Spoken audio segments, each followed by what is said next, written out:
more you can cultivate that sense of wealth, that sense of abundance in you, the more you can feel that sense of joy, the more easy it's going to be for you to do financially. Because you're not going to be in this scarce, fearful mode.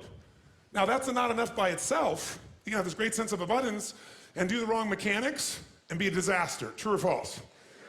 But if I had to have an area to get you started with, you want to have the emotion and psychological strength, because that's going to carry you through when the mechanics are boring or frustrating, or when things aren't working out. Your emotion, your psychology is what will carry you.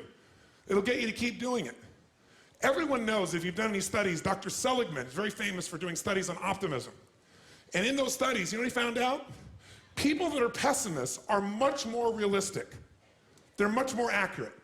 If you give them a test and you ask them to look at something and give you a size measurement of it, or to evaluate their own success or failure at a task, and every study Seligman's done, he did it at the University, I think Pennsylvania if I remember correctly originally, what he found was that optimists always see themselves as doing better than they really did.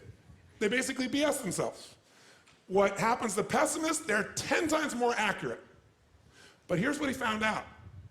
What he found out is because the people who are accurate never push themselves because they know it's never going to work anyway. Whereas the optimist sees it better than it is, so they keep doing it. Because they have the illusion they did well, I'll do even better next time. And because of that optimism, they did it more often, and so optimists succeed at a 4 to 5-fold, depending upon the task, result ultimately beyond anything that a pessimist will do, and they're not as accurate.